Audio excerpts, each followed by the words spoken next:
Now in our 26th year, a quarter of a century of service to the worldwide amateur radio community, we are This Week in Amateur Radio.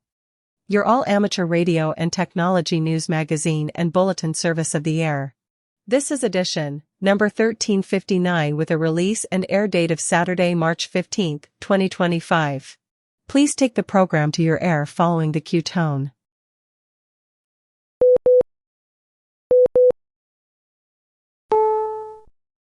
On the air around the world on the amateur radio bands, streaming on the internet, and on low-power FM broadcast, you're with This Week in Amateur Radio.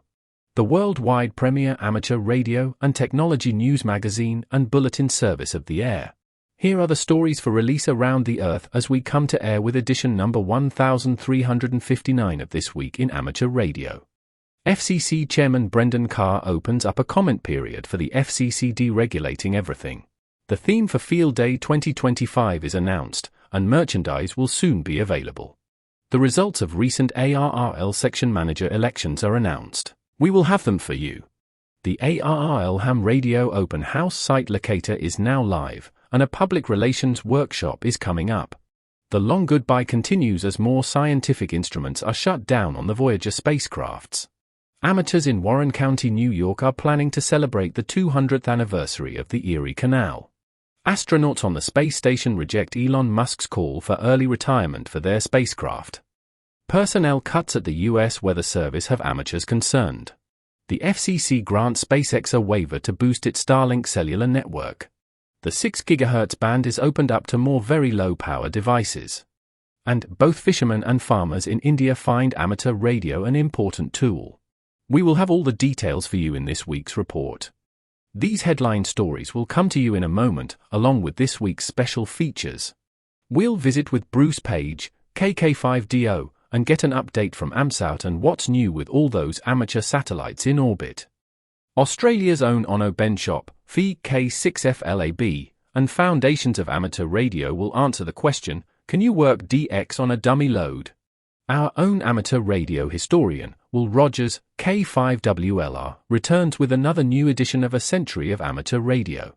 This week, we travel back to January of 1921, where we find the league running another round of transcontinental relays, setting new records for the coast-to-coast message relay. This episode is entitled Transcons at Record Speed. We will stop by and visit with Bill Salliers, AJ8B in the DX Corner, with all the latest news on DXpeditions, DX, upcoming radio sport contests, and more. That's all straight ahead as North America's premier amateur radio and technology news magazine and bulletin service, This Week in Amateur Radio, takes to the air right now.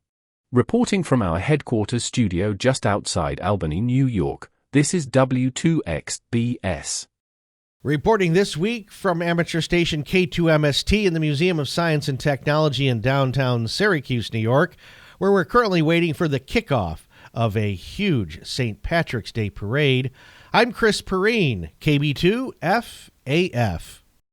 Reporting from our news bureau in Lebanon, Tennessee, where we hit 80 degrees today, I'm Al Shephard, WK8W. And reporting from our news bureau in Knoxville, Tennessee, where, folks, I believe spring has sprung. The Bradford pears are starting to bloom, and I think the dogwoods are too. I'm Josh Marler, AA4WX. And reporting from our True New York News Bureau, where we're beginning to see milder temperatures, I'm Eric, KD2RJX. And reporting from our news bureau here in Naugatuck, Connecticut, where the wind has been blowing hard for days, I'm Steve Sawyer, K1FRC. And reporting from our ham radio outpost in the western Catskill Mountains of upstate New York, where the snow is almost all gone, green grass is beginning to come up, the geese and the robins are back, and the maple sap is flowing prodigiously. I'm Don Hulick, K2ATJ. And reporting from our news bureau in Fayetteville, Arkansas, where we are slowly entering spring, I'm Will Rogers, K5WLR. With our lead story, I'm Chris Perrine, KB2FAF. FCC Chairman Brendan Carr announced that the agency has launched a massive new deregulatory initiative that could potentially subject virtually all of the agency's existing regulations to review. As part of the effort, the FCC has opened a new docket titled Delete, Delete, Delete, in which the agency said it seeks comment on every rule, regulation, or guidance document that the FCC should eliminate for the purposes of alleviating unnecessary regulatory burdens. For more details, we go to our own Josh, AA4WX. This Week in Amateur Radio has received the following press release from the FCC Chairman, Brendan Carr. Dated March 12, 2025. The FCC Chairman, Brendan Carr, announced that the agency has launched a massive new deregulatory initiative. Specifically, the FCC has opened a new docket titled In Regard, Delete, Delete, Delete, in which the agency seeks comment on every rule, regulation, and guidance document that the FCC should eliminate for the purposes of alleviating unnecessary regulatory burdens. This action follows President Trump's leadership and the new Trump administration's decision to usher in prosperity through deregulation. In particular, this new proceeding will assist the FCC in carrying out the policies that President Trump included in certain executive orders, including Executive Order 14192, titled, quote, Unleashing Prosperity Through Deregulation, end quote, and Executive Order 14219, titled, quote, Ensuring Lawful Governance and Implementing the President's Department of Government Efficiency Deregulatory Initiative, end quote. Carr said, quote, Under President Trump's leadership, the administration is unleashing a new wave of economic opportunity by ending the regulatory onslaught from Washington. For far too long, administrative agencies have added new regulatory requirements in excess of their authority or kept lawful regulations in place long after its shelf life has expired. This only creates headwinds and slows down our country's innovators, entrepreneurs, and small businesses. The FCC is committed to ending all of these rules and regulations that are no longer necessary, and we welcome the public's participation and feedback throughout this process. End quote. Carr also said, quote, The American people expect and deserve a government that will efficiently deliver great results. We are committed to doing exactly that at the FCC, end quote. Chairman Carr added. A copy of the FCC public notice opening up the new docket and seeking comment can be found at the FCC's website, fcc.gov.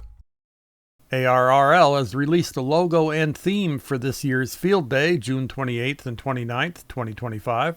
The theme for 2025 Field Day is Radio Connects, highlighting the many ways that wireless technology connects people across distances near and far. With more details on this year's Field Day theme and more, we go to John Ross, KD8IDJ, who files this special report from League headquarters. The event is part picnic, camp out, practice for emergencies, informal contest, and most of all, fun. ARRL Field Day is the most popular ham radio activity held annually in the U.S. and Canada. On the fourth weekend in June each year, more than 31,000 hams get together with their radio clubs, schools, or friends to operate from remote locations. Ham radio provides a connection, both for practical communications and to form relationships with fellow ham radio amateurs. No matter who you are or what your background or interests are, if you have an interest in radio and wireless technology, radio connects you with others. The theme is universal, says ARRL Public Relations and Outreach Manager Sierra Harrop, W5DX. Local amateur radio clubs bridge generations. Contacts made across town or around the world allow cultural exchange right over the air. In times of crisis, radio connects those in need with information. The whole point of amateur radio is to connect, both literally and figuratively, she said. Amateur radio also inspires the next generation of technical leaders by providing a hands-on sandbox where students can gain experience in the fields of science, technology, engineering, and mathematics, STEM. Make your plans to connect with radio for ARRL Field Day. Use the Field Day site locator to find a site near you. Clubs planning to host a site may list their event information there as well. And don't forget the swag. 2025 ARRL Field Day Radio Connects merchandise is available for pre-order from the ARRL store. All the fan-favorite gear is back. T-shirts complete with ARRL sections checklist on the back. Mugs and pins are available for shipping in late April 2025, but just a note, any orders from the ARRL store that contain 2025 ARRL Field Day merchandise will be held for shipping until the Field Day items are available in late April. I'm John Ross, KD8I-DJ. For more information about 2025 ARRL Field Day and the Radio Connects theme, or to start planning your activation, visit www.arrl.org/field-day. You are listening to This Week in Amateur Radio, available to download as a podcast from anywhere on the web podcasts are available.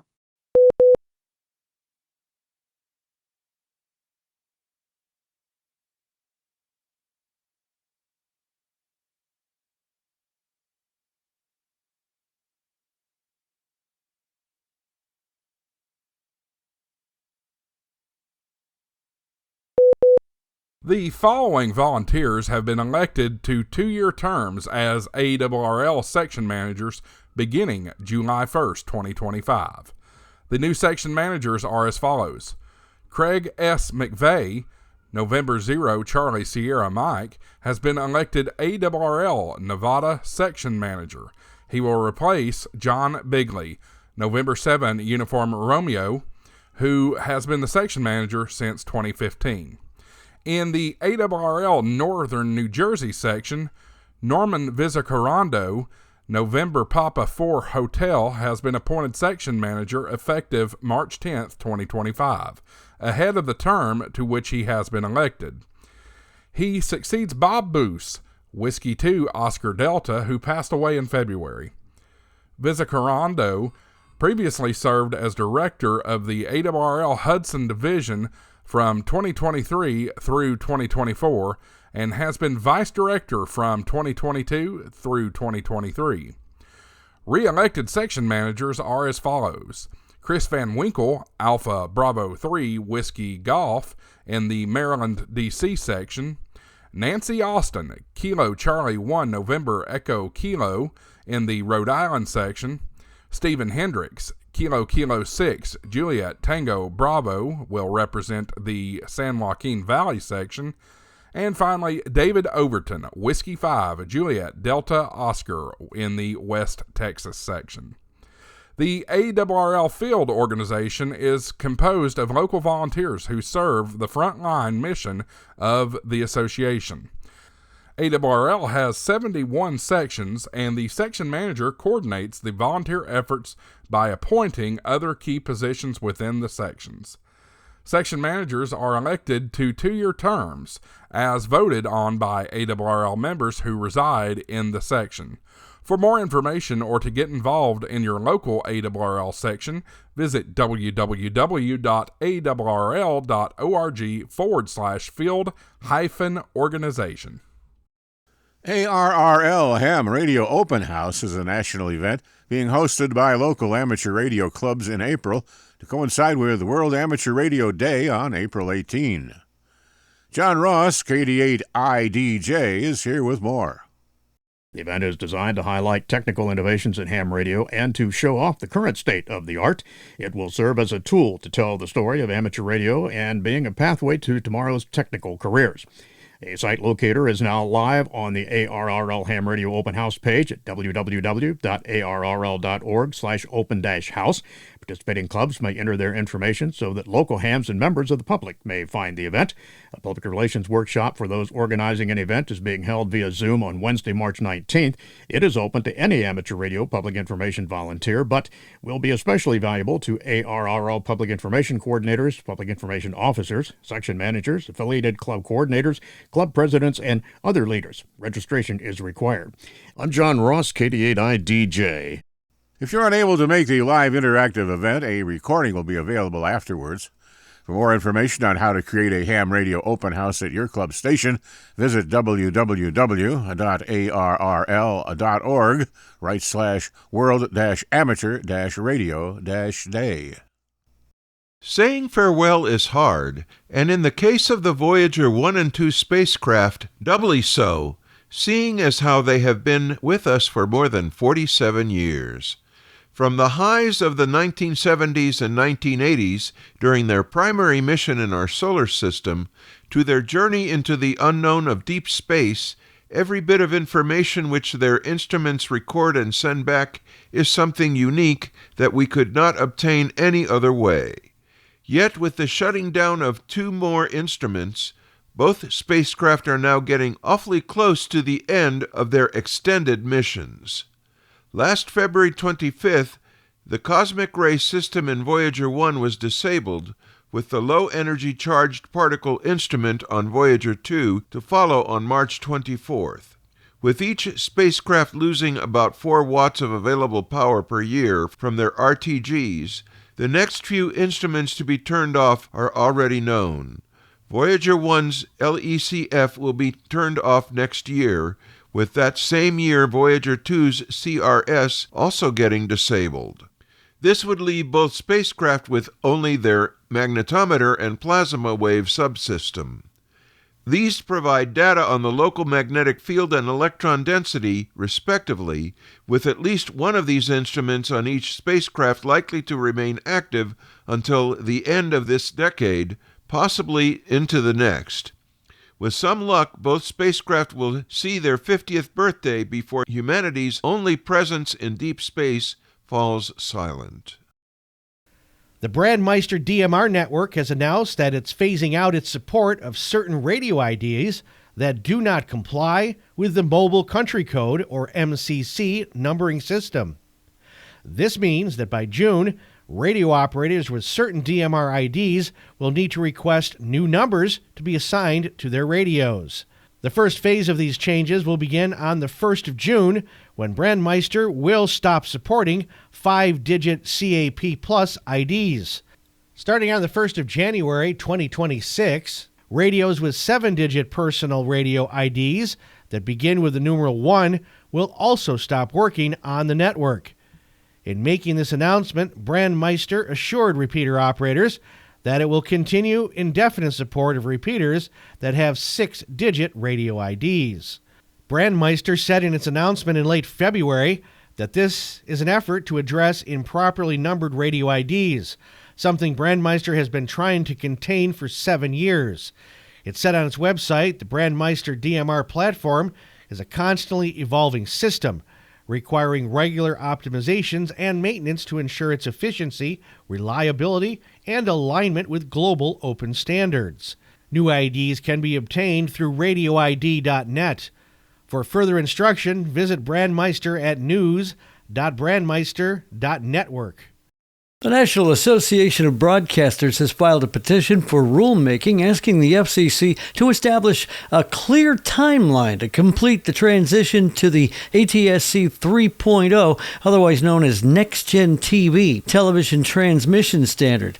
The petition follows last week's NAB ex parte meeting with Chairman Carr and Acting Chief of the Media Bureau, Aaron Boone, in which it advocated for a comprehensive industry-wide plan to expedite the completion of the transition. The petition for rulemaking calls for a 2-phase approach to ending ATSC 1.0 transmissions and fully transitioning to the next-gen TV standard.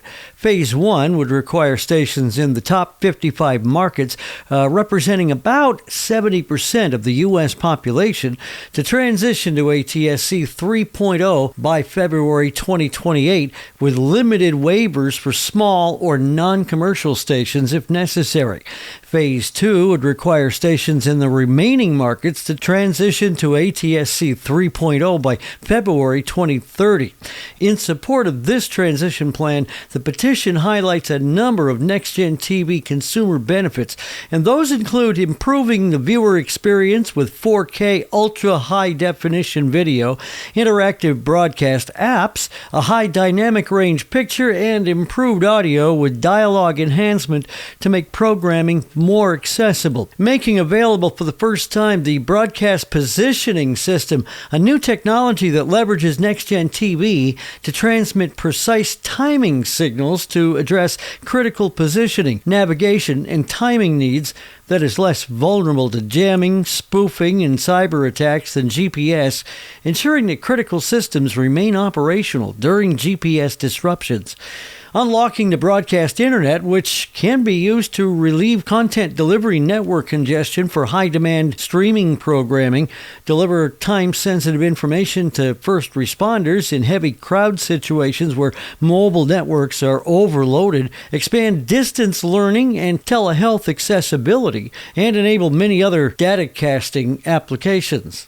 Disseminating advanced emergency information during national disasters and other emergencies, and ensuring continued public access to popular content as the ability to offer 4K high dynamic range transmission of sporting events and so on may determine whether these events will remain available free of charge over the air or if they'll migrate to pay services that deliver a higher quality experience than the current ATSC 1.0 standard permits. In the petition, the NAB notes the other rule modifications will be necessary to complete the transition, including updating the broadcast television transmission standards set forth in Section 73.682 of the SEC's rules, modifying the DTV tuner rule to ensure all television sets have next-gen TV tuners, and updating, to the extent necessary, the FCC's rules on MVPD carriage of broadcast TV signals.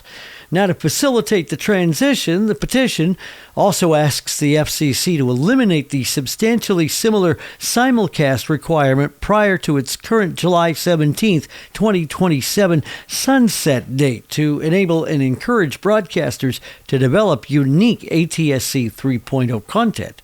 The question now is whether and when the Commission might launch a rulemaking to address these protocols. Notably, Chairman Carr has signaled his support for setting a date certain for a successful transition to next-gen TV. Any such rulemaking would be subject to public comment and possibly White House review following the February 18, 2025, Ensuring Accountability for All Agencies executive order. With ATSC 1.0 increasingly showing its age in a rapidly evolving competitive landscape, many broadcasters are looking forward to putting the transition to Next TV behind them. You're listening to North America's premier amateur radio and technology news magazine of the air. We are This Week in Amateur Radio, distributed worldwide at twiar.net.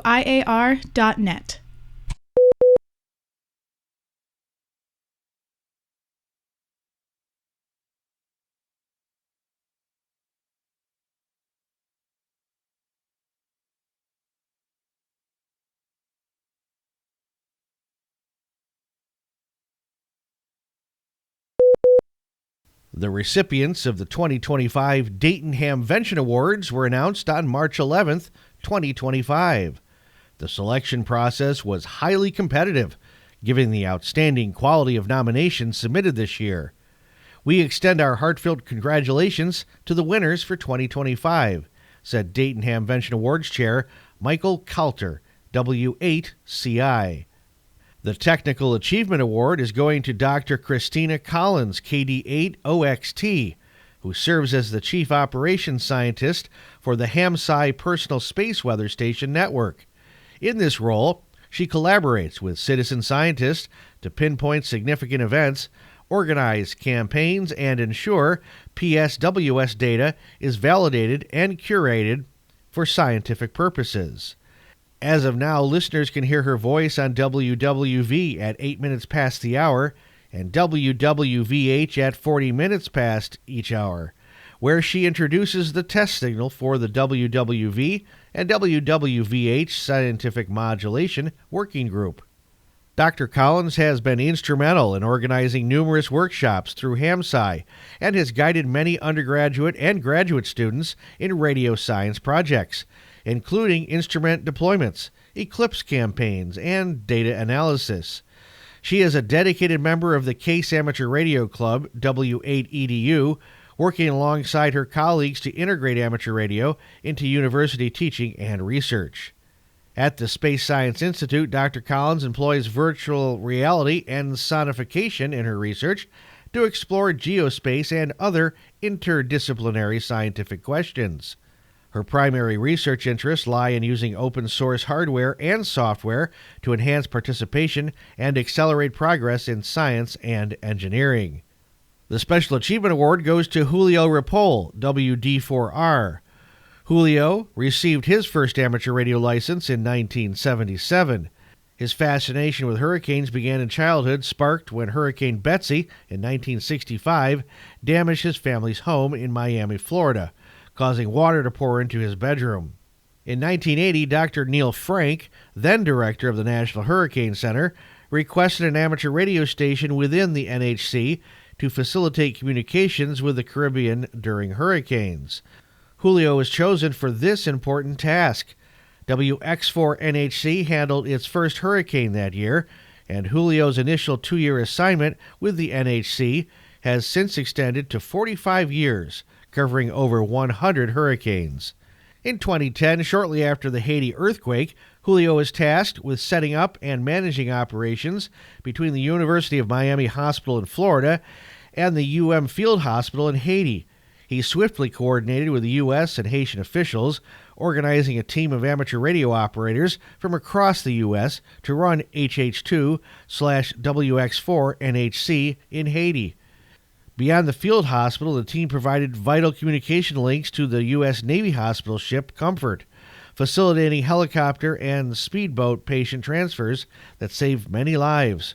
Julio and his team's use of amateur radio in public service demonstrated significant merit, earning high regard for amateur radio capabilities. The Club of the Year goes to the RV Radio Network. Its roots date back over 40 years to a chapter of the Texas Good Sam's Club, which included a few ham radio operators. These hams started a net that drew in other Good Sam RVers from neighboring states, leading to gatherings at campgrounds where their fellow net members lived. The net quickly outgrew the Texas chapter, gaining members nationwide, and thus the RV Radio Network was born. Today, RVRN boasts over 450 members.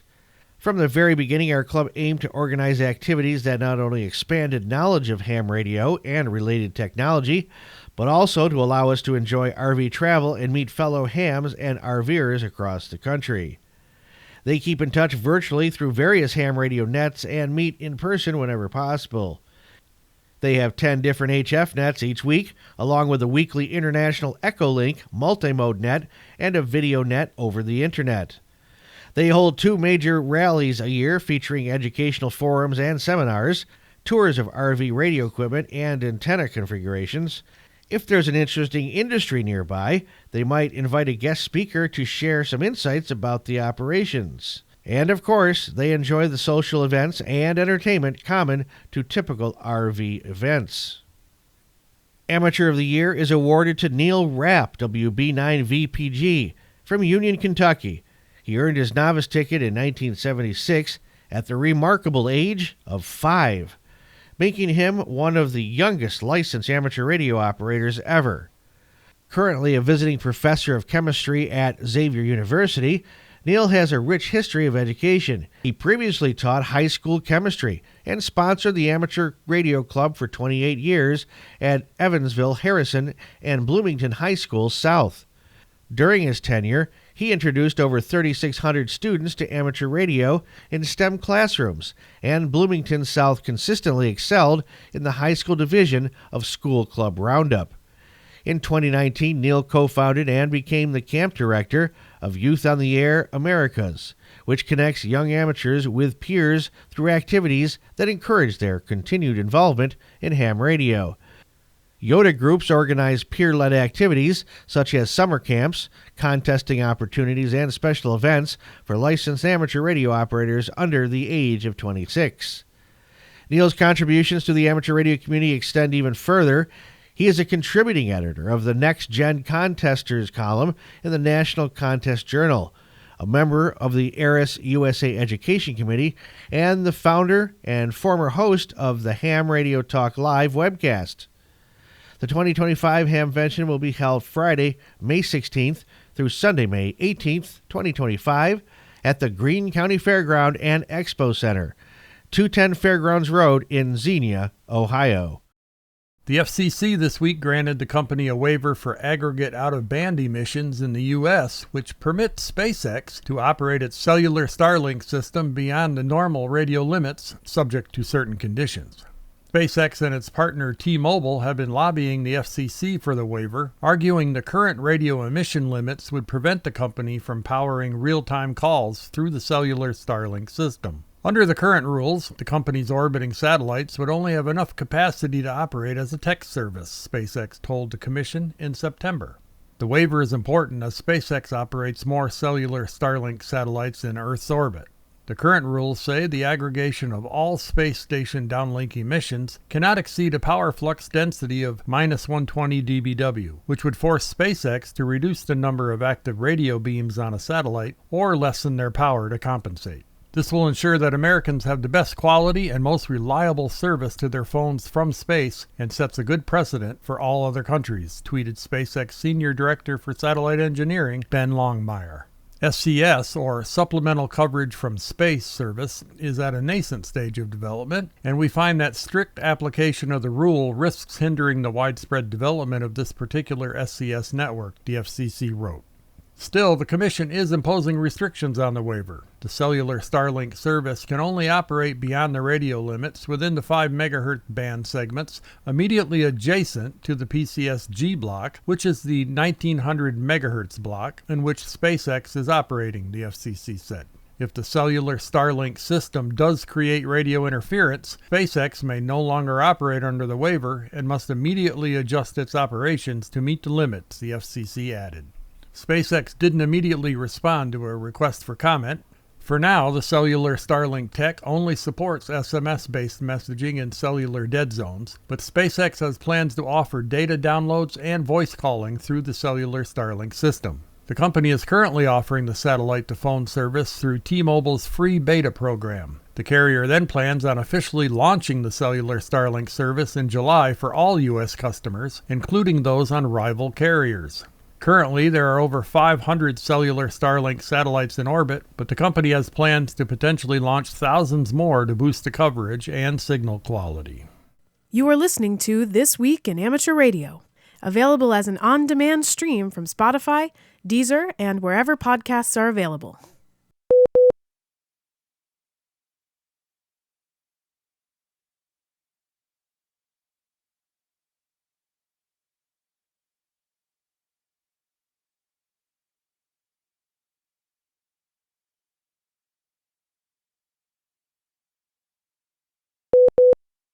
The ARRL San Joaquin Valley section conducted Perfect Storm, an amateur radio emergency exercise on March 5th through the 7th.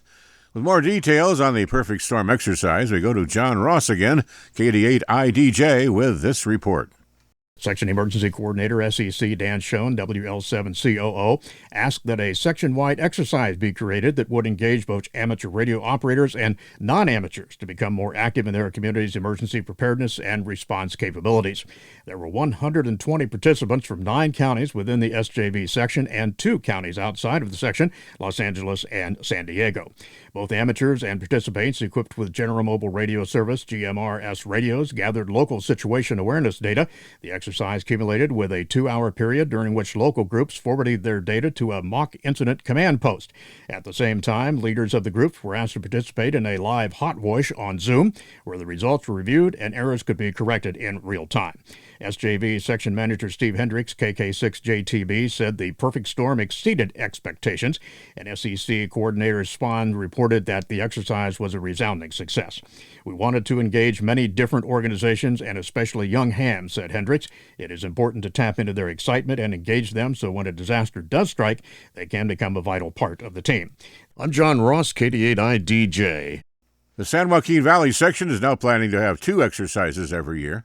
For more information about the ARRL's San Joaquin Valley section, visit their Facebook page. Hello and welcome to the DX Corner for your weekly dose of DX as part of Ham Radio's oldest ham radio magazine on the air, This Week in Amateur Radio. I'm Bill, AJ8B.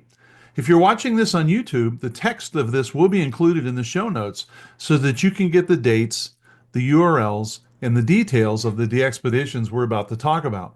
I am trying to focus on those entities that will be available in the next week or so.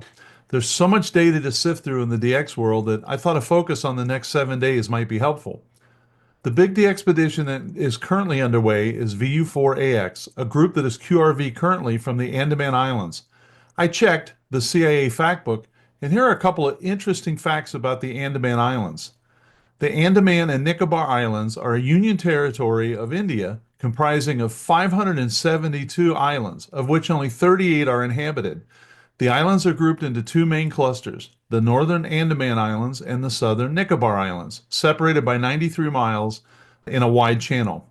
The capital and largest city of the territory, which is Port Blair, is located approximately 740 miles from Chennai and 780 miles from Calcutta in mainland India.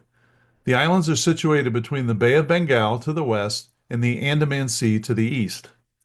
Every year, people plan a vacation to the sandy beaches of Andaman in search of solitude, natural beauty, and adventure, but very few are aware that the Andaman Islands are known as the paradise of birds. It is said that the Andaman Islands is home to 270 species of birds, including migratory and endemic birds. North Sentinel Island is kind of really interesting. North Sentinel Island is one of the Andaman Islands, an Indian archipelago in the Bay of Bengal, which also includes South Sentinel Island. The island is a protected area of India. The reason for this protection is that the island is home to the Sentinelese people, one of the last remaining uncontacted tribes in the world. Their fierce rejection of any outside intrusion has led to the island's no-entry status. The islands are located about 750 miles from the India mainland, making logistics and transportation difficult. This isolation hampers trade, tourism, and the movement of goods and services. And it also explains why this is a somewhat rare DX-expedition. So let's get to some DX news. This section of DX news comes from Bernie, W3UR, editor of the Daily DX, the Weekly DX, and the How's DX column in QST. If you would like a free 2-week trial of the Daily DX, your only source of real-time DX information, just drop me a note at thedxmentor@gmail.com. The group that activated VK9CU, Cocos Keeling, has wrapped up operations with the last QSO log on 15 meters FT8 at 0531 Zulu. They recorded nearly 35,000 QSOs and will share photos upon return. The team thanks all of the supporters and participants. So here's an update on what entities are active in the coming week.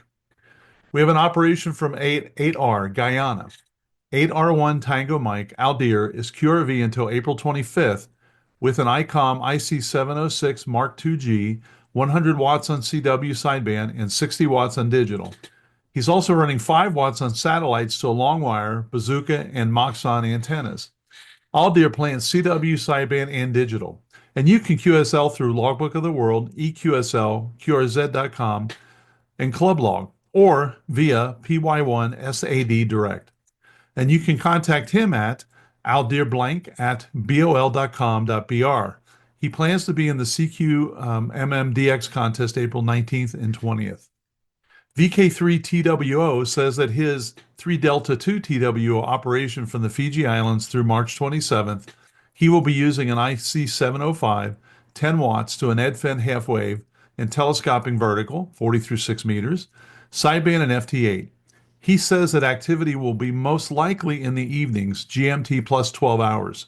He's looking into QSLing for 3 Delta 2 TWO through Logbook of the World, but he's not yet set that up. The EIDX group is QRV as 6 Yankee 7 EI from Jamaica until March 24th, operating on 160 to 6 meters with CW, sideband, and FT8. They will have 8 stations with a focus on 6 meters. They will operate from St. Anne's Bay, whose locator is FK18JK. So if you need that grid, keep your eye out for 6 Yankee 7 Echo India.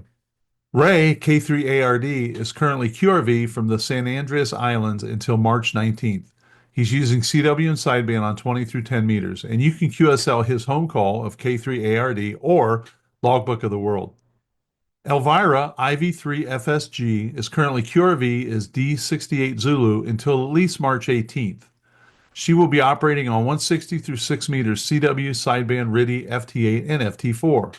Elvira is using 3 ICOM 7300 radios with 1 dedicated to 6 meters, operational around the clock. The antenna setup includes a 6-meter delta loop, a DX commander vertical for 30 through 10 meters, and an IW0 RGN multiband vertical for 160 through 10 meters. The most recent DX Mentor podcast is with DX Adventure Team, who has just become QRV from Andaman Islands. Check it out in your favorite podcast app by searching on the DX Mentor. You can also check out the Facebook page to keep tabs on what is current and what is coming. And there's also a YouTube episode dropping about Flex Radio, SDR, and Mike, VA3MW. It was a great conversation. He's a really interesting guy. Until next week, this is Bill, AJB saying 7-3, and thanks to my ex-whale Karen for her love and support. I hope to hear you in the pile-ups. Drop me a note if you need help. New York State's Erie Canal was completed 200 years ago, providing a waterway connection between the East Coast and the Midwest by linking New York's Hudson River with Lake Erie. Now the Erie Canal is getting ready to be a source of a connection for amateur radio operators who will be on the air in September at various points, including the 524 miles known as the Erie Canalway National Heritage Corridor. And you can get involved. September can't come soon enough for the Warren County Radio Club W2WCR, whose members are planning a club picnic and POTA activation to mark the bicentennial of the Erie Canal. The club's president, Bernie N1NDN, told Matt, K2EAG, and Mike, N2MAK, that the POTA event the two have organized from the 16th through the 25th of September provides a perfect opportunity for everyone to try operating a portable station while celebrating this historic canal. While most of the portable stations are likely to be at various points along the route known as the Erie Canalway National Heritage Corridor, not all the activations are likely to be on dry land. Matt said that the Radio Association of Western New York, W2PE, hopes to operate aboard the museum ship USS Little Rock, CLG-4, in Buffalo. While at the opposite end of the canal in Albany, hams are hoping to activate another museum ship, the USS Slater, WW2DEM. Matt and Mike are looking for as many individual hams and clubs as possible to sign up. Meanwhile, there's plenty of room along the corridor, which has the POTA designation of US-6532. The radio event is timed to coincide with the World Canal Conference that kicks off on the 21st of September in Buffalo. If you'd like to help honor the canal's history, contact Matt at K2EAG@ARRL.net. Coming up on our 26th year keeping the amateur radio community around the world informed, you are listening to This Week in Amateur Radio. Available worldwide as a podcast from our web at twiar.net.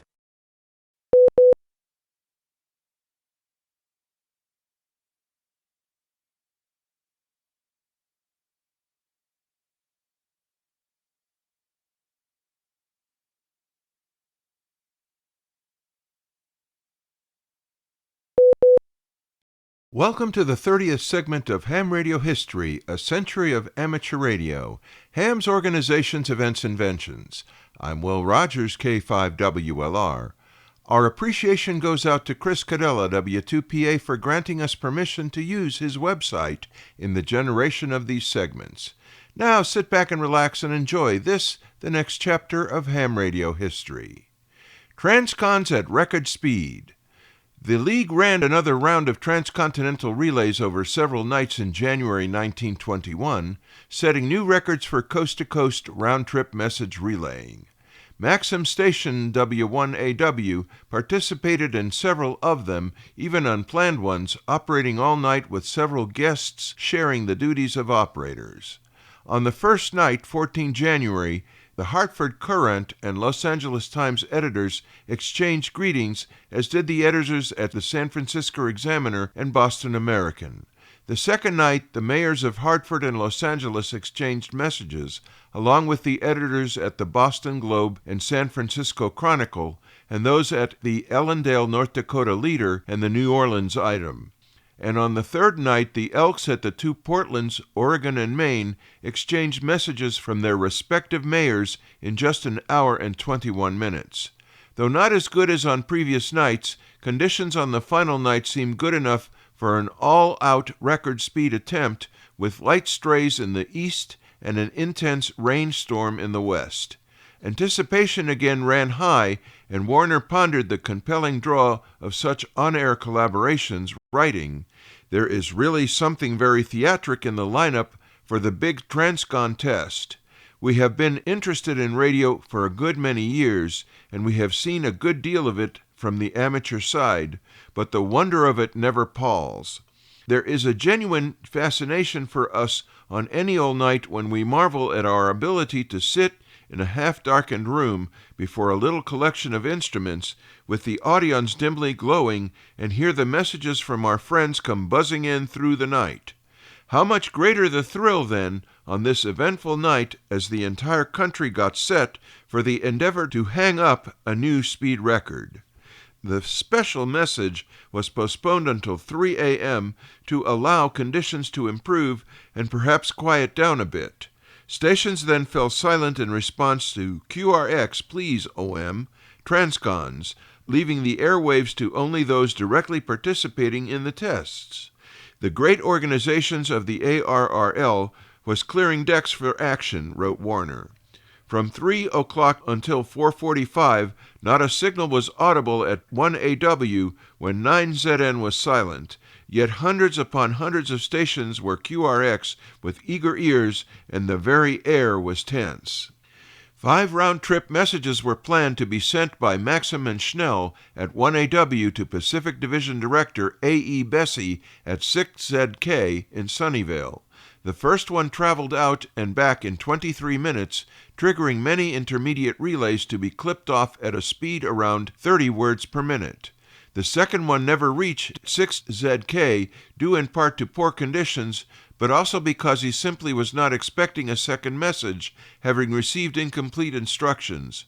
But 29-year-old Californian Vernice M. Bitts at 6JD, who had been one of the intermediate relayers, intercepted it and sent a reply himself that was received just minutes later by 1AW.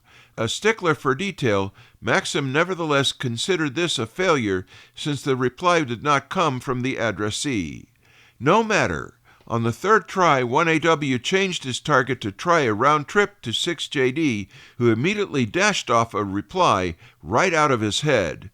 This third message set the new round-trip speed record of 6.5 minutes. Hartford to Los Angeles and back again via 4 relay stations each way. The bugs in Hartford were jubilant. 1AW sent a fourth message simply asking, 6JD, how does Caliph regard prohibition? Maxim. The 18th Amendment to the U.S. Constitution, banning the manufacture and sale of alcoholic beverages, had been ratified on January 16, 1919, and took effect on January 16, 1920, 1 year before this test. 13.5 minutes later, the reply arrived. Mr. Maxim, Caliph is supposed to be dry, but it is very wet here now. It has been raining all day. VM Bits. The test ended with a QST message reporting the new records and thanking all involved.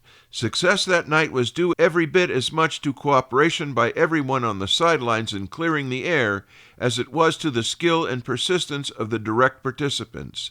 The ARRL would now make the Transcons a yearly event. The New York Times reported the new record in a short article, noting a new civilian wireless record, crediting Maxim and the ARRL. Included in this material are quotes from the following. K.B. Warner, The Story of the Transcons, QST, March 1921, page 5. Maxim sets new radio record for civilians, The New York Times, January 19, 1921. With thanks to Chris Cadella, W2PA, for granting us permission to use his website's materials, Ham Radio History, A Century of Amateur Radio, Ham's Organizations, Events, Inventions, in the preparation of this segment, I'm Will Rogers, K5WLR, reporting for This Week in Amateur Radio. Astronauts on the International Space Station said they disagreed with Elon Musk's claim that the space station was past its prime and should be deorbited as soon as 2 years.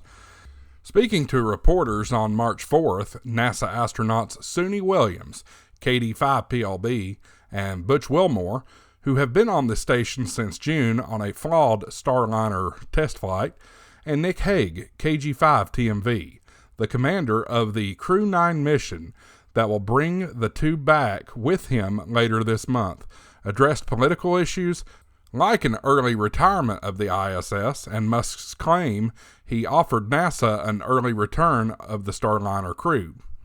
That included comments on social media by Musk on February 20th, where he said the ISS has served its purpose and has very little incremental utility. Musk called for deorbiting of the ISS as soon as possible, which he said could be in as short as 2 years. NASA's current plans call for operating the ISS to 2030. Williams said when asked about Musk's comments, saying, quote, "I actually was extremely impressed coming up here and seeing how much science is going on. I would say we're actually in our prime right now. We've got all the power, all of the facilities up and operating," end quote. She continued, quote, "I would think that right now was probably not the right time to call it quits. We have probably until 2030 in our agreements, and I think that's probably really accurate, because we should make the most of the space station for our taxpayers, for all of our international partners, and hold our obligations," end quote. NASA is instead proceeding with its plan announced in August to have Wilmore and Williams return on the Crew 9 Crew Dragon spacecraft, which launched with 2 empty seats to provide room for their return. NASA did not consider bringing the capsule back early to ensure that there would be an overlap with the Crew 10 mission launching as soon as mid-March. Commander Hague said, quote, "When I launched in late September, our planned return date was the end of February. Given the amount of training that's required to get a crew ready and the complexities associated with getting a spacecraft ready for launch and operate in space, targeting a March return is pretty much on target," end quote. Because Williams and Wilmore did not launch as part of the planned Crew Dragon mission, they did not have customized pressurized suits, using instead suits either on the station or brought up on the cargo spacecraft. That means, Williams said, quote, "They don't have their names on them like a typical Crew Dragon suit, but that's okay. We're just Butch and Suni, and everyone knows who we are by now." Wilmore said, quote, "We do have Sharpies up here, so my suit might have my name on it," end quote. With the ISS potentially being deorbited in as few as 2 years, that leaves hams with only 24 months to continue taking advantage of FM repeater and APRS digirepeater on board the space station. You are listening to North America's premier news and information service for the amateur radio hobbyist. We are This Week in Amateur Radio.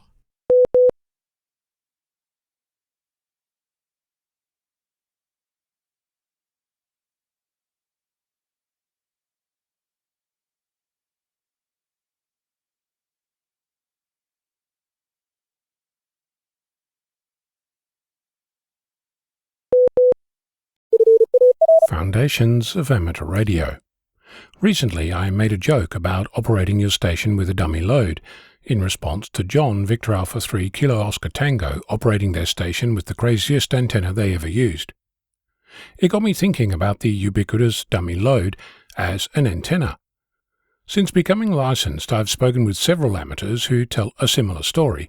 One comes to mind immediately, Lance, Victor Kilo 6 Lima Romeo, now Silent Key, who told me that they managed an unexpected 2-meter contact with another station using a dummy load across the city. There's various versions of this doing the rounds. Incandescent light bulbs used as both dummy load and antenna. Coiled up roll of coax. Everyone has a story to tell. Having spent several years proving that you can, in fact, use 10 milliwatts and be heard on the other side of the planet, 13,945 kilometers away, it tickled my fancy to think about what would happen if I replaced my antenna with a dummy load on purpose, as a test. For the past 2 or so months, my Whisper beacon has been transmitting every 10 minutes on the 15-meter band. It was heard 3,493 kilometers away.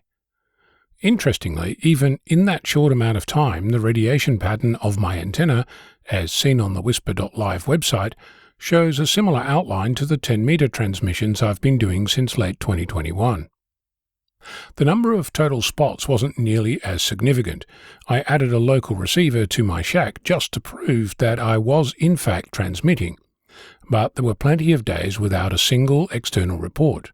This in contrast with my 10-meter experiment, where most days I had at least one or more reports from outside my shack, most of them outside my state. In other words, not every band gets the same kind of report. My license restricts me to the 80-meter, 40-meter, 15-meter, 10-meter, 2-meter and 70-centimeter bands. The 2 antennas I've used so far are essentially limited to a single band, unless I start tuning it every time I change bands. As you might recall, I purchased a Hustler 6BTV antenna several years ago. Unfortunately, it's still sitting in the box. Climbing on my roof has not been an option for several years, but its time will come. The purpose of getting that antenna was specifically so I could use Whisper across multiple bands and see how propagation was in my shack in real time, without needing to rely on external forecasts or predictions. Switching to a dummy load has several benefits and impacts. First of all, it's not something I've seen anyone do. Then there's the idea of band hopping without needing to retune. The idea of radiating into something that's not supposed to radiate is something that makes me smile. Given that each band has a different level of propagation, which ones should I choose? I could pick all the ones I'm licensed for, but that would leave out the WARC bands and the ever-popular 20-meter band. What if I ignored convention and transmitted on all bands supported by my Whisper transmitter? Remember, I'm transmitting into a dummy load. By all accounts, this should not radiate. It's taken as gospel by the amateur community that it doesn't. So, using a dummy load, one that's rated at 15 watts between DC and 150 MHz, feeding it with 200 milliwatts or 23 dBm, my Whisper transmitter is currently merrily pinging away across 80 meters, 40 meters, 30 meters, 20 meters, 17 meters, 15 meters, 12 meters, and 10 meters. If all goes to plan, nobody will ever hear this. That said, I can hear the uproar from here. What's the point? You're illegally transmitting on bands you're not licensed for. I'll report you to the regulator. Here's the point. The community and the regulator both state that the dummy load is the approved method for testing equipment. It's implied that the equipment will be happy and there will be no radiation. I'm testing and monitoring that assumption. I'm using all bands because if conventional wisdom is right, nobody will hear this. On the other hand, if conventional wisdom is wrong, there will be reports from bands where there are many people monitoring. I'll note a couple of other things. There's a patch lead between the Whisper transmitter and the dummy load. It's about 200 millimeters long. It's the shortest one I have. It was terminated at the factory and connects the SMA output of the Whisper transmitter to the SO239 on the dummy load. Theoretically, it might radiate. Perhaps this is where other transmissions into a dummy load emanate from. Perhaps not. I discussed the idea of measuring the emissions from a dummy load with a fellow amateur versed in testing much more sensitive equipment. We were not able to come up with a way that would be simple to do by any amateur. If you have ideas, feel free to share. I'm likely going to cop flack from those who think I'm doing something illegal. You cannot have it both ways.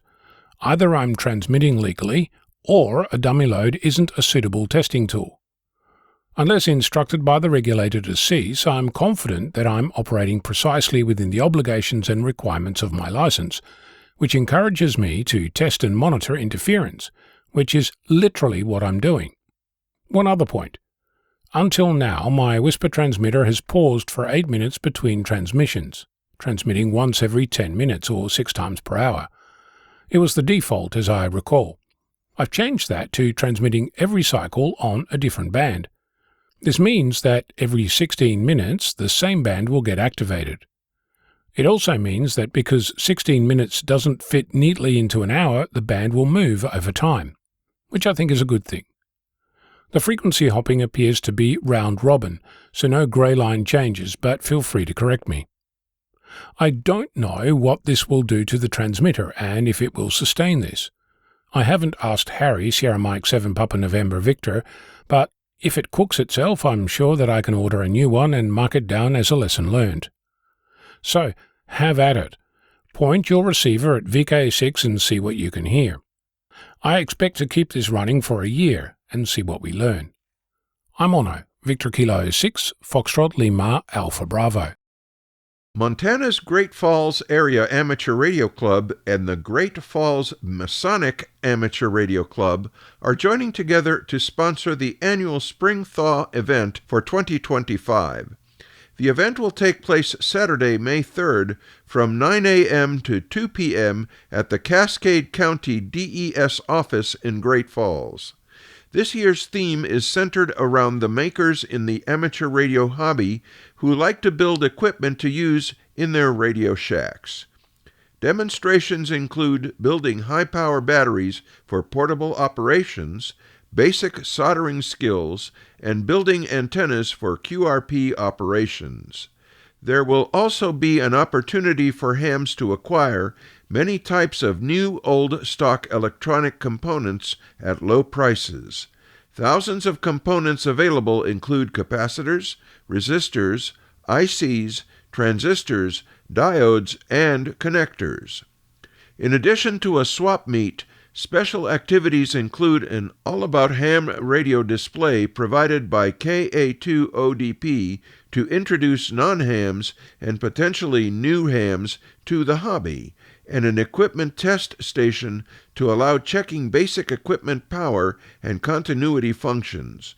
For more information, contact Rod Jackson, AE7JJ, by cell at 406-899-8253. If you've been listening to Radio Deutsche Amateur Radio Club's shortwave program broadcast on the 31-meter band from Wifferton, England, or from Ingolstadt, Germany, on radio channel 292, a ham-owned AM broadcast station, you now have another option. The program, produced by Germany's National Amateur Radio Society, is now being carried on a test basis by the museum's Radio Plattenkreis transmitter in Bad Ischl, Austria, run by OE5 TPM. During the month of March, you can listen from 1900 to 2000 CET on Saturdays on 1476 kHz. The DARC welcomes reception reports for the 1 kilowatt station, and these should be emailed directly to radio@darc.de. You're listening to North America's premier amateur radio and technology news magazine of the air.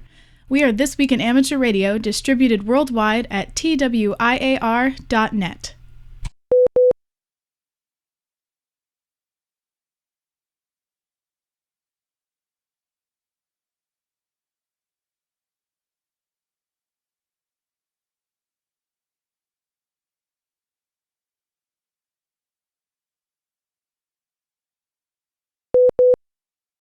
Bruce Page, KK5DO, is here now with this week's AMSAT report.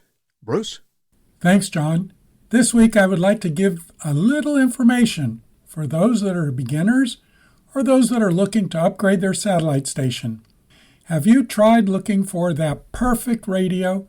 You like this manufacturer, but you know there are other radios out there? Which ones will do full duplex and tune in smaller steps than your HT? I have the perfect link for you. Through the courtesy of AMSAT Sweden and Lars SM0TGU, there's a pretty good list of satellite radios.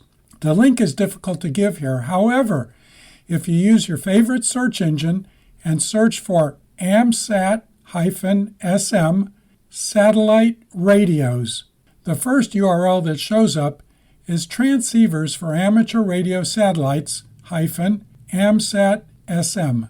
This webpage is in English. He has a section for full duplex all-mode base station VHF-UHF transceivers and another section for mobile or portable all-mode VHF-UHF transceivers. The mobile radios are not full duplex, but all have HF. I have an ICOM IC9100 at home, and I found a radio on the list that looked interesting for my car.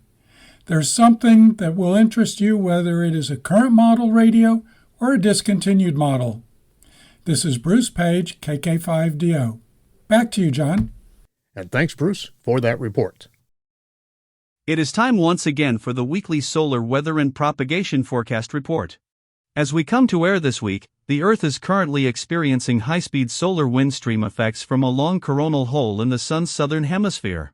Geomagnetic field activity is expected to be at minor storm levels for March 18th, and then from March 27th through the 31st, all due to recurrent coronal hole influences. Solar activity remains at low levels.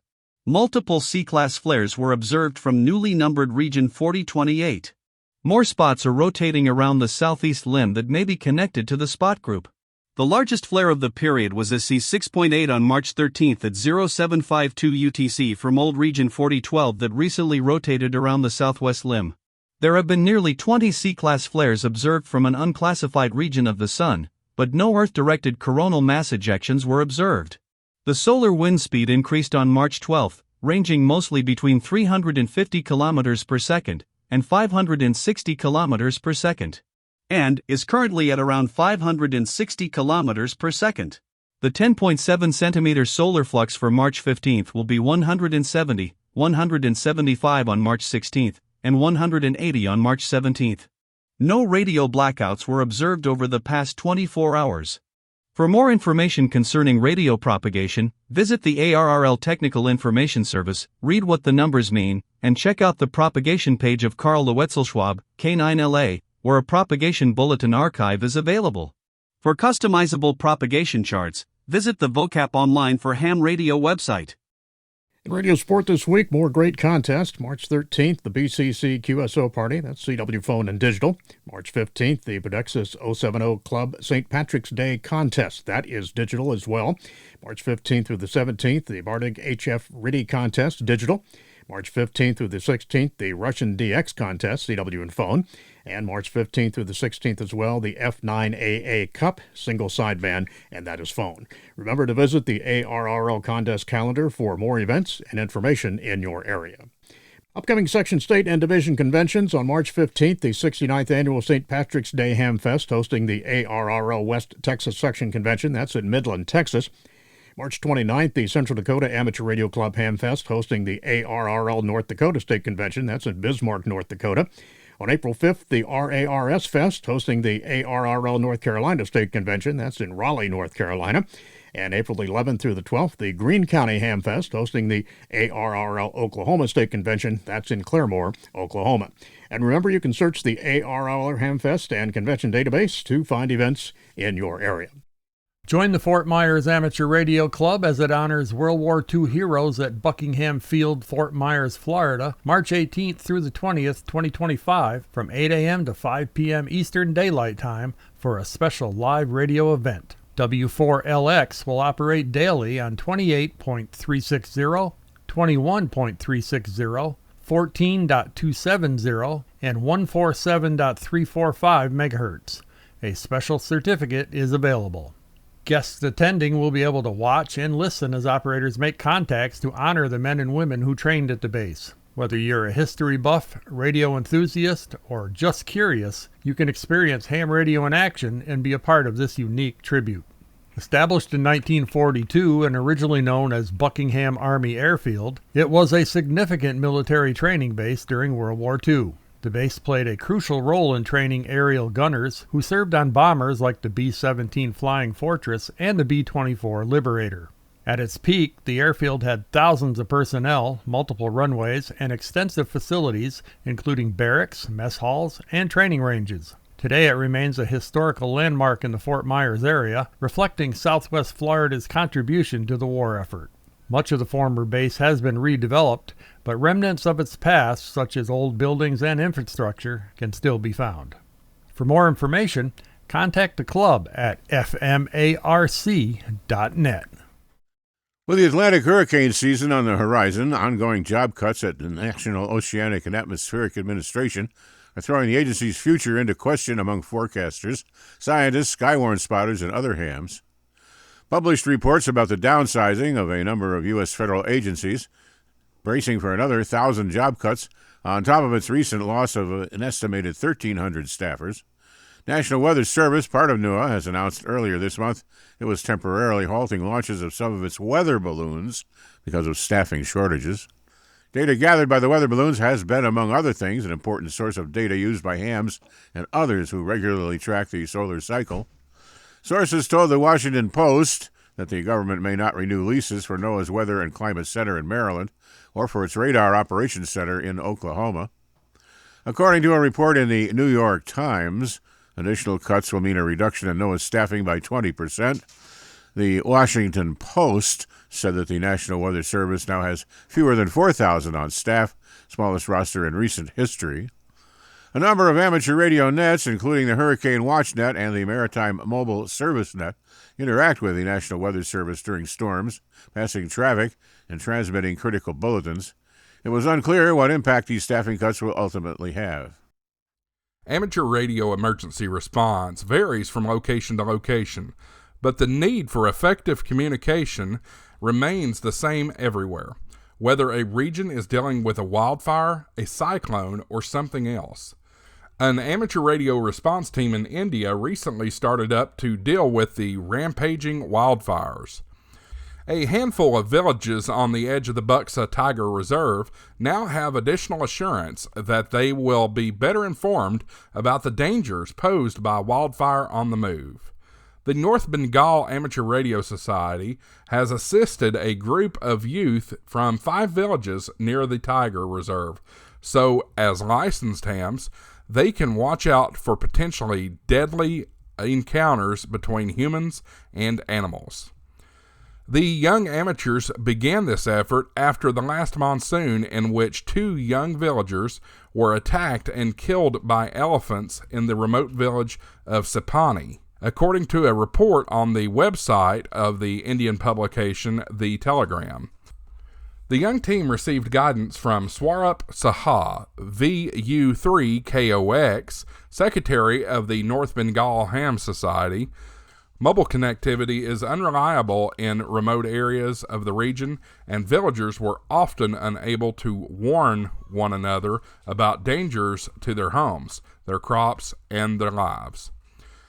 3 months after the small team of hams was formed, radios have been set up in each small village near the Tiger Reserve. Villagers told the Telegram they were much more confident now that they will be able to better protect themselves and their homes. We pause for stations along the network to identify. We are This Week in Amateur Radio, your amateur radio and technology news magazine of the air, available as a podcast on iTunes, Google Play, iHeartMedia, and Spotify.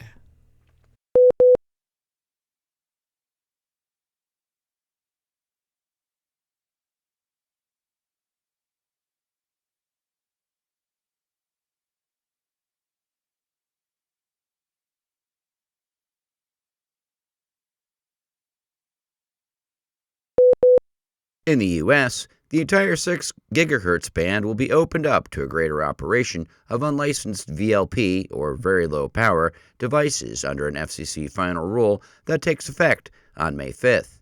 The band, which comprises frequencies between 5.9257 and 7.125 GHz, is used by mobile service, fixed service, and fixed satellite service across 4 sub-bands. VLPs, which include wearable devices, augmented reality devices, and healthcare monitors, typically have an integrated antenna and cover short distances. This latest action by the Commission, published in the Federal Register on March 6th, provides greater spectrum for various portable devices operating with the same power levels and operational requirements of other very low-power devices. The GNU radio community announces the publication of a new textbook dedicated to GNU radio and its applications. Communication Systems Engineering with GNU Radio, a hands-on approach, explores a wide range of topics, including radar, GNSS reception, satellite communication, and digital communications. This book encapsulates over 12 years of experience working with GNU Radio and provides a structured, hands-on approach for students, educators, and practitioners alike. Software-defined radio, which emerged in the 1990s, has become a core development method in certain high-profile fields, including military and space communications. High cost and problems with hardware availability, however, prevented this technology from being widely disseminated. The advent of low-cost hardware beginning in the 2010s, however, has made GNU Radio the leading open-source software toolkit for developing SDR systems, an increasingly viable and even critical tool for a new generation of radio frequency communication engineers. Readers will find a careful balance of radio communications theory with GNU radio practicalities, practical implementation examples employing well-developed open-source GNU radio platforms, and extensive accompanying documentation and explanation. We also encourage educators looking to connect with the GNU radio community to join Octothorpe EDU on chat.gnuradio.org or reach out via email at education@gnuradio.org. Communication Systems Engineering with GNU Radio is ideal for graduate and undergraduate students in communication system courses, as well as professionals working in SDR.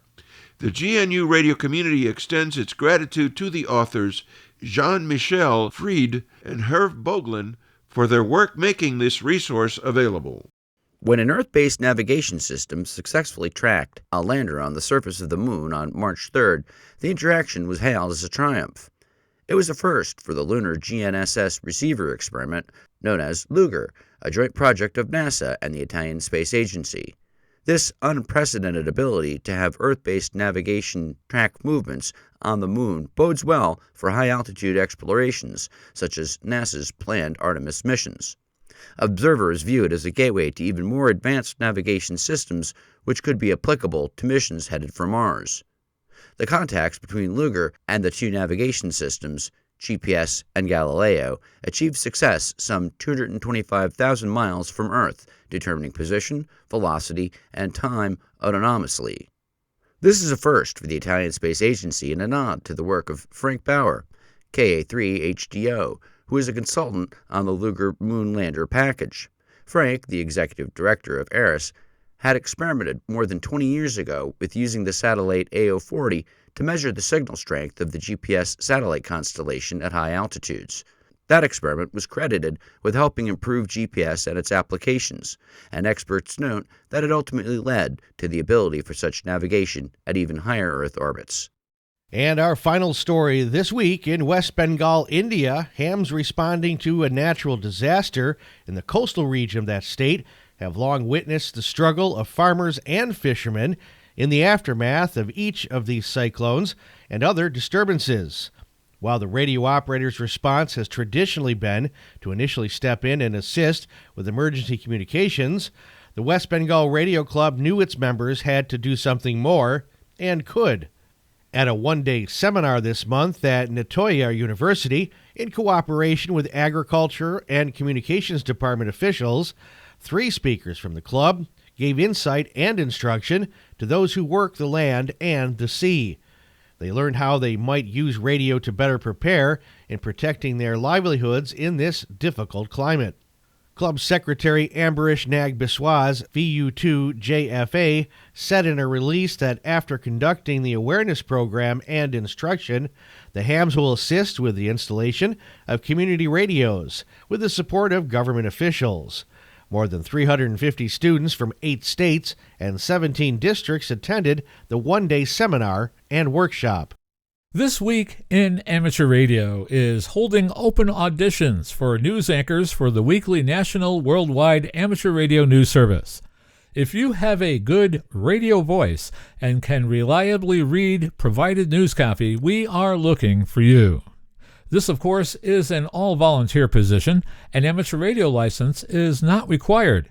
You must Have a high-quality microphone, headset mics are not used, and be familiar with audio editing software to record and edit your finished news stories before uploading. If you would like to try out for a weekly or bi-weekly anchor position with North America's premier amateur radio news on air and podcast, please send an email to our producer, George, W2XBS. You can include a sample MP3 of yourself reading news copies sent as an attachment to W2XBS77@gmail.com. That's whiskey, the number 2, X-ray Bravo Sierra 77@gmail.com. Be sure and use Anchor Audition in the subject line. Please include your phone number and a good window of time for a callback to discuss your submission and our operating logistics to see if This Week in Amateur Radio is a good fit for you. We hope to hear from you soon. This Week in Amateur Radio is heard on nets and repeater systems all around the U.S. and around the world on great operations like WA0RCR from the center of the U.S., Wentzville, Missouri, where This Week in Amateur Radio is proud to be part of the legendary Gateway 160-meter net report each weekend. Many of the news and information items heard in this edition of This Week in Amateur Radio have been provided by the American Radio Relay League, the ARRL Audio News Service, and the ARRL Letter, AMSAT, the Radio Amateurs of Canada, the Shortwave Listening Post, the Federal Communications Commission, the Radio Society of Great Britain, and Ofcom, the South African Radio League, the International Amateur Radio Union, the Wireless Institute of Australia and the Australian Communications and Media Authority, the New Zealand Association of Radio Transmitters, the Amateur Radio Newsline, the Rain Hamcast, Eric Guth, 4Z1UG and QSO Today, QRZ.com, the International Telecommunications Union, the 425DX News, Parks on the Air, and the Soda Reflector, and various news sources on the Internet. With special thanks to all our weekly news sources and to you, our listeners, that wraps up this edition of This Week in Amateur Radio. If you'd like to write to us, you can find everything you need, including archive editions of the news service, at our website at twiar.net. And now, for all of us at This Week in Amateur Radio headquarters and our news team around the world, this is Chris Perrine, KB2FAF, wishing you a 73.